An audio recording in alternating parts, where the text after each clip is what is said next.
C'est l'heure de retrouver l'invité d'Au cœur de l'info et ce soir on s'intéresse à la solitude, un mot qui ne veut franchement pas dire la même chose selon que l'on est un homme ou une femme. Et depuis des siècles, la solitude des femmes dérange, elle est suspecte, quand celle des hommes, elle, est admirée, voire romancée. On dit qu'une femme seule fait peur aux autres, parfois même à elle-même.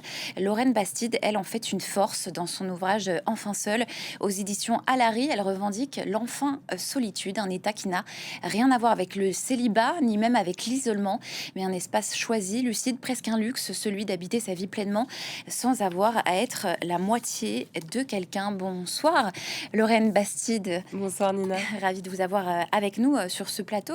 On va peut-être d'abord définir ce que c'est qu'une femme seule. À quoi ces mots renvoient-ils aujourd'hui? En français, il faut toujours un peu préciser de quoi on parle quand on parle de solitude, parce que par exemple en anglais, il y a plusieurs mots qui servent à désigner le fait d'être seul et le fait de se sentir seul. C'est pas pareil, lonely et alone.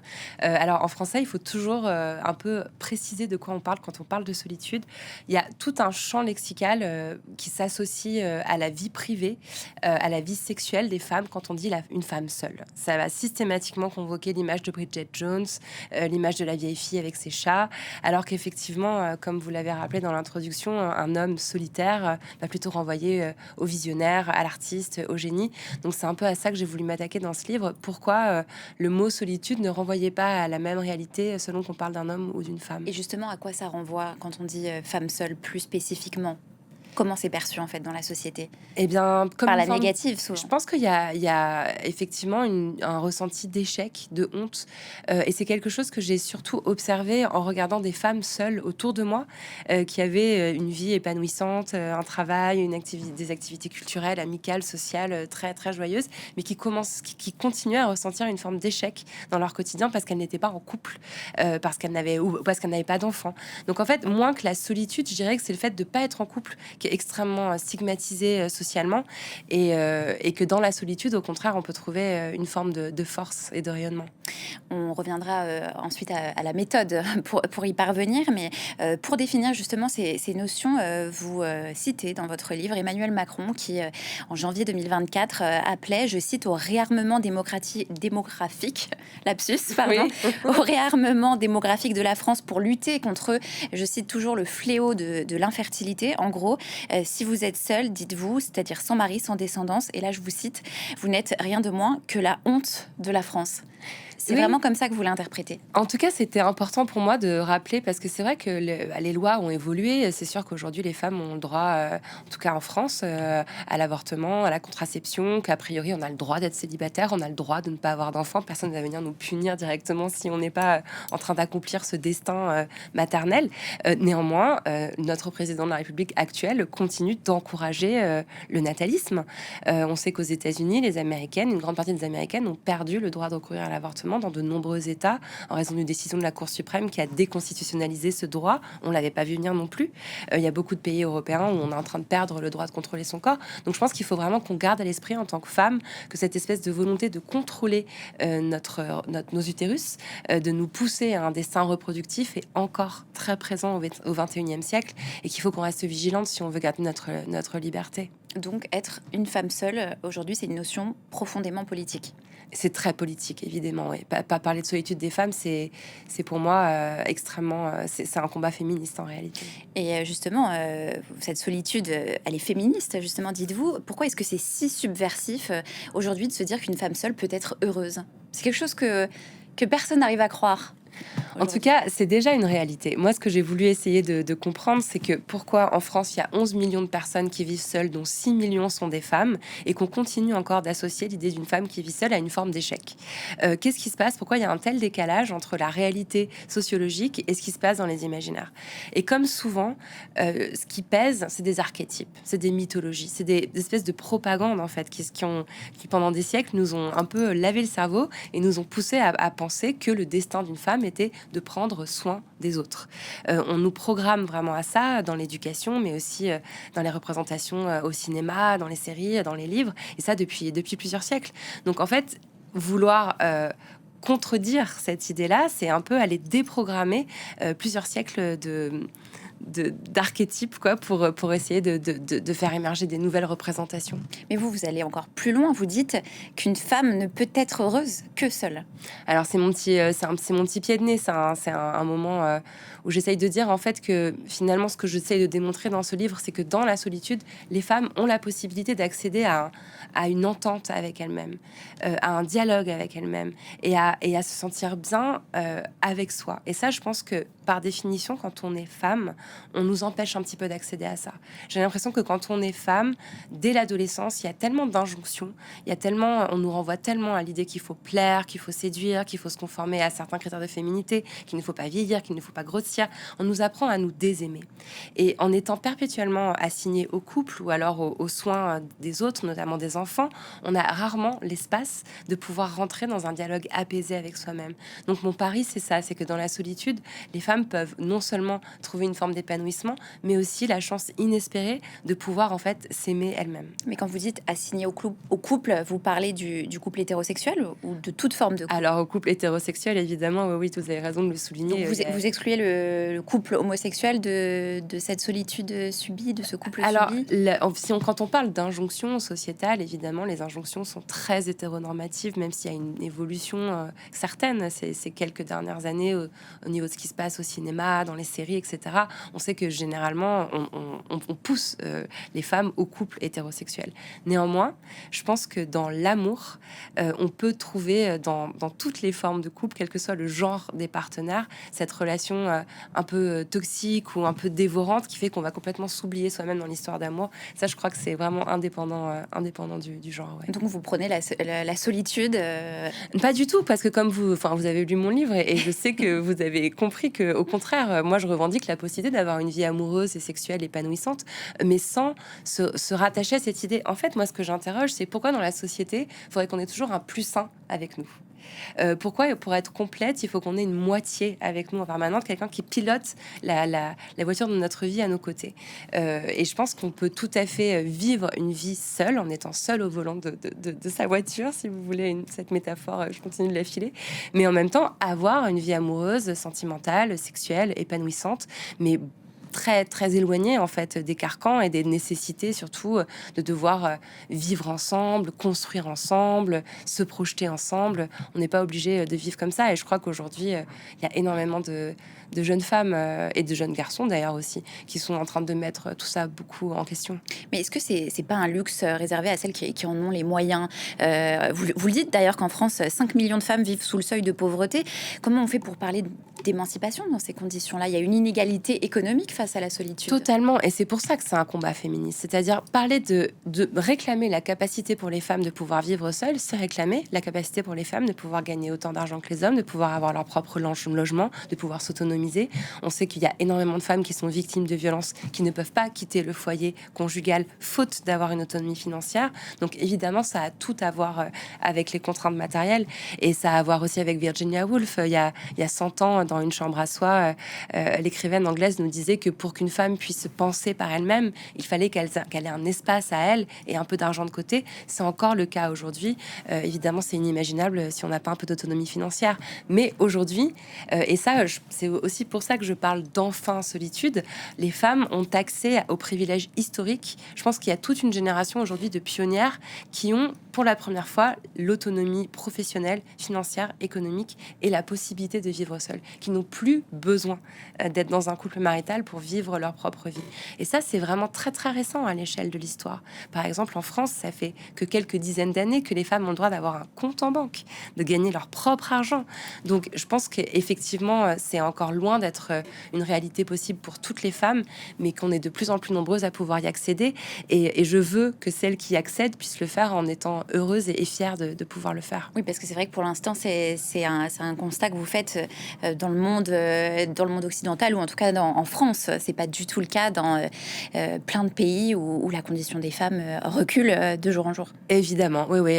Dans le monde, la condition des femmes recule à énormément d'endroits, mais pas forcément aussi très loin de nous. Il y a même des personnes en France, des partis politiques qui voudraient aussi que les conditions des femmes reculent. Donc je pense qu'il faut vraiment être en permanence extrêmement vigilante sur ces questions-là, oui. Pour être un peu provoque, qu'est-ce qui distingue votre concept concept d'enfin solitude, d'une simple injonction à se dire, à se débrouiller toute seule, en fait, finalement. Bah, finalement, j'aime bien cette phrase, au fond. J'ai même pas envie de la contredire parce que se débrouiller toute seule, c'est pas mal, en fait. C'est chouette d'avoir la possibilité et d'avoir les armes, aussi bien psychologiques, matérielles, pour pouvoir se débrouiller toute seule, pour pouvoir ne dépendre de personne. Et mais ce que je veux essayer de montrer dans mon livre, c'est que quand on a cet ancrage en soi, on se relie mieux aux autres. Et je veux surtout pas qu'on croie que je suis en train de prôner un repli sur soi, un isolement, en disant restez chez vous dans votre coquille et vous serez mieux, parce que c'est au contraire. Je pense qu'en se libérant des injonctions, notamment familiales et maritales, une femme qui est en pleine possession de sa vie se relie mieux aux autres, peut nouer des relations amicales beaucoup plus belles, beaucoup plus profondes, beaucoup plus joyeuses, être une meilleure citoyenne, s'investir dans une association, en politique, écrire, créer, penser. Et je crois qu'en fait, le très beau paradoxe de cette solitude que je prône pour les femmes, c'est qu'elle est là pour finalement nourrir le monde et permettre aux femmes de rendre tout ce qu'elles ont en elles hors de leur foyer vers le reste du monde. Et vous vous inscrivez d'ailleurs pour cela dans une lignée d'autrices féministes, de grandes penseuses, effectivement Virginia Woolf, vous citez Ovidie aussi jusqu'à aujourd'hui. Vous démontez aussi une autre fiction dans votre livre, et c'est là où je trouve que le livre est très agréable à lire parce que il alterne entre passages historiques, voilà, retour sur quelques notions qui ont été totalement construites au cours de l'histoire, comme celle de la femme au foyer qui dites-vous, est un modèle qui a été créé au 19e siècle. Est-ce que vous pouvez nous rappeler comment il est né, ce concept? Oui, avec de plaisir. Femme au foyer. C'est vrai que je trouve que c'est très important de parler d'histoire. J'ai beaucoup parlé d'histoire dans ce livre parce que c'est grâce à l'histoire qu'on comprend comment sont construits ces archétypes dont je vous parlais tout à l'heure. Et effectivement, au 19e siècle, en fait, il faut savoir que les femmes des classes populaires travaillaient dans les usines au début du capitalisme, et qu'il n'y avait pas forcément une espèce de distinction entre les ouvriers et les ouvrières. Beaucoup de femmes voulaient travailler. Mais il y a eu un moment, tout le monde s'est mis d'accord, patron, État et ouvriers, pour dire attendez, si les femmes commencent à travailler, à s'encanailler, avoir des idées politiques, qui va s'occuper des enfants? Qui va préparer la gamelle de l'ouvrier? Qui va aussi faire les bras qui travailleront à l'usine demain? Donc il y a toute une propagande qui est mise en place dans la société au niveau étatique mais aussi au niveau patronal pour inciter les femmes de bonnes mœurs, les femmes qui sont des bonnes femmes qui accomplissent leur destin de femme, sont celles qui restent à la maison pour s'occuper du linge, de la nourriture et des enfants de l'ouvrier. Donc il y a vraiment un moment où on voit que le travail productif est remis aux hommes et le travail reproductif gratuit, donc non rémunéré, est remis entre les mains des femmes. Et c'est à ce moment-là qu'on crée la petite cellule familiale, le papa, la maman, les enfants, qui vit dans une unité séparée. Pendant des siècles, on ne vivait pas tout à fait comme ça. On était plus dans des grandes maisonnées, les familles étaient beaucoup plus mélangées. Et ce destin de la femme au foyer qui n'est vraiment dévoué qu'à la vie, qu'au quotidien de son mari et de ses enfants, c'est en réalité une invention très très récente. Et au même moment, on voit apparaître l'archétype de la vieille fille. On commence un petit peu à shamer les femmes célibataires. Il y a Balzac qui écrit son roman La vieille fille à cette même période.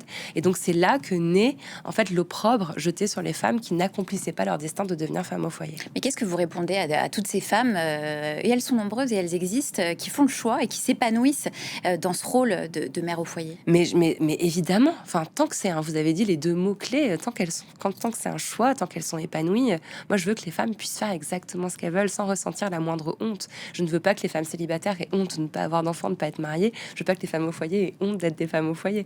En revanche, ce que je trouve aussi intéressant, c'est que dans les années 50, en France, il y avait pratiquement une femme sur deux qui était femme au foyer. Aujourd'hui, je crois qu'on est autour de 14%. Donc c'est une réalité sociologique qui est vraiment devenue assez minime.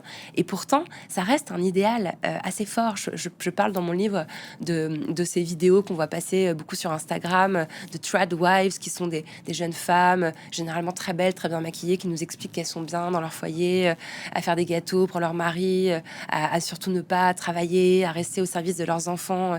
Et en fait, elles sont présentées comme des influenceuses avec une vie très glamour, très désirable. Et je trouve ça incroyable qu'il y ait encore aujourd'hui sur les réseaux sociaux toute une espèce de propagande un peu pour nous faire croire que c'est ça le bon mode de vie pour les femmes, alors qu'aujourd'hui, bien sûr, les femmes travaillent et ont inventé plein d'autres façons de s'épanouir. Mais ce que vous démontez très bien justement dans votre livre à propos des trad wives, c'est qu'en fait, ce ne sont pas des trade Ah waste, oui, puisque en fait, elles passent leur temps à filmer, à faire du montage, à mettre des lumières. Avoir des partenariats commerciaux. Voilà, En fait, donc c'est des en fait, influenceuses comme c'est les des autres. chefs d'entreprise. Donc voilà, vous vous Exactement. rappelez aussi que toute cette propagande est fondée sur le mensonge. Et souvent est porteuse d'un message d'extrême droite, raciste, pour les trade derrière. wives, ça vient surtout des États-Unis qui, bien sûr, sont au service du Parti républicain. Ouais. Vous opposez justement une carte patriarcale du monde à une cartographie féministe qui, elle, ne chercherait pas à dominer, puisqu'on est sur France 24 et qu'on s'intéresse beaucoup à l'ordre mondial sur cette chaîne. Dites-nous, Lorraine Bastide, comment vous voyez un monde qui serait dirigé par les femmes? Alors, j'ai envie d'apporter une petite précision quand même. Être femme ne suffit pas à être féministe.